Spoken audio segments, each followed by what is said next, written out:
Assalamualaikum warahmatullahi wabarakatuh. Semangat pagi sahabat Hermina, kembali lagi kita di podcast Hermina. Perkenalkan, saya Dr. Arin. Hari ini kita akan membahas mengenai fertilitas.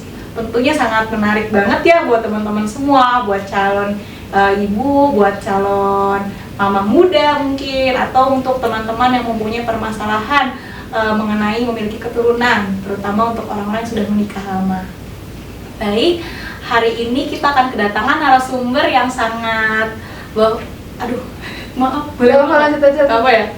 Hari ini kita akan kedatangan narasumber yang sangat berpengalaman di bidangnya. Baik, kita sambut saja Dr. Oki Sofyan, spesialis kandungan dan kebidanan. Baik, dokter. Selamat siang, Dr. Arin. Dok, Siang Dok. ibu-ibu, pendengar, pemirsa sekalian, pecinta rumah sakit Hermina ya. Iya, dokter. Hermina Group dan semuanya. Iya. Baik, perkenalkan teman-teman, kita kedatangan Dr. Oki Sofyan. Beliau adalah dokter spesialis kandungan dan kebidanan di Rumah Sakit Hermina Kemayoran. Nah, beliau ini sangat berpengalaman terutama untuk membantu teman-teman yang ingin memiliki keturunan. Oke, hari ini kita akan sedikit diskusi ya dok, atau tanya jawab ya dok ya sedikit untuk berbagi dengan teman-teman sahabat Hermina di rumah. Baik, dokter izin dok, ini kan saat ini sekarang banyak banget teman-teman tuh udah mengenal istilah yang namanya PCOS. Oh gitu ya. Nah, katanya sih orang wanita-wanita dengan PCOS tuh susah hamil dok. Nah, PCOS sendiri tuh sebenarnya apa sih dok, dan apakah memang benar wanita yang mengidap PCOS itu susah untuk mendapatkan keturunan dok? Baik ya, makasih Dr. Arin. Jadi sebetulnya sebelum saya jawab PCOS, kita review sebentar tuh. Tadi mungkin saya agak koreksi, masalah kita masalah infertilitas. Kalau fertilitas kan kesuburan, kalau infertilitas berarti ketidaksuburan. Jadi mungkin masalah-masalah di mana pasangan sulit mendapatkan keturunan, ya mungkin itu maksudnya kan? Iya betul dok. Ya, jadi infertilitas atau ketidaksuburan atau kemandulan bahasa Indonesianya ya, itu bila sebuah pasangan suami istri maksud saya, bila mana dalam kurun waktu 1 tahun pernikahan perkawinan dengan melakukan hubungan seksual 2 kali seminggu lah normal ya, itu tidak dikaruniai seorang anak atau tidak berhasil hamil istrinya. Nah, itulah definisinya.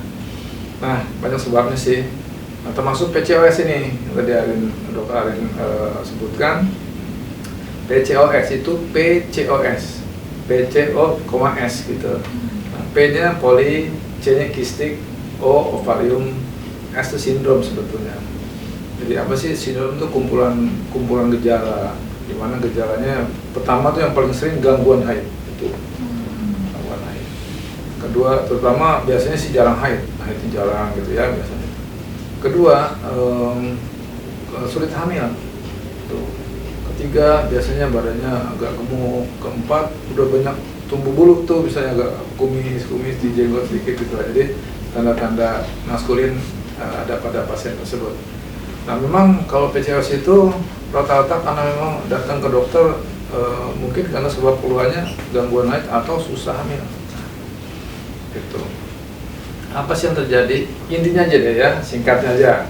Jadi polikistik itu artinya dalam ovarium tuh Dr. Arin, mestinya folikel calon telur itu lama-lama membesar, pecah. Tiap bulan harus pecah. Atau ovulasi, istilah kedokterannya ovulasi pecah itu mengeluarkan telur. Itu umumnya hari ke-14 sebelum haid rata-rata. Ya. Nah, bila mana proses pecahnya itu terhambat, maka calon-calon telur itu akan tetap di situ, tidak pecah-pecah. Banyak menumpuk, sehingga begitu di USG kelihatannya seperti kista-kista, jadi kecil-kecil gitu ya, lubang-lubang kecil di ovariumnya, disebut itu PCOS. Jadi seperti itulah kira-kira. Nanti saya sih sering menjumpai hal itu, dan makin lama makin banyak saya lihat. Itu penyebab dasarnya sebelumnya sebetulnya belum diketahui sampai sekarang. Cuma berkaitan banget dengan lifestyle. Gitu. Anak-anak sekarang kan biasanya jarang olahraga, banyak makan, ngemil gitu, karbohidrat tinggi, gitu-gitu tuh, sehingga entah kenapa si folikel atau calon-calon tua ini nggak mau mudah pecah. seperti itulah kira-kira. Dan itu sebetulnya kalau di terapi sangat mudah sih sebetulnya, bisa. Dan pengalaman saya 80-90% pada baik lagi gitu, maksudnya haidnya lancar lagi dan hamilnya cepet juga.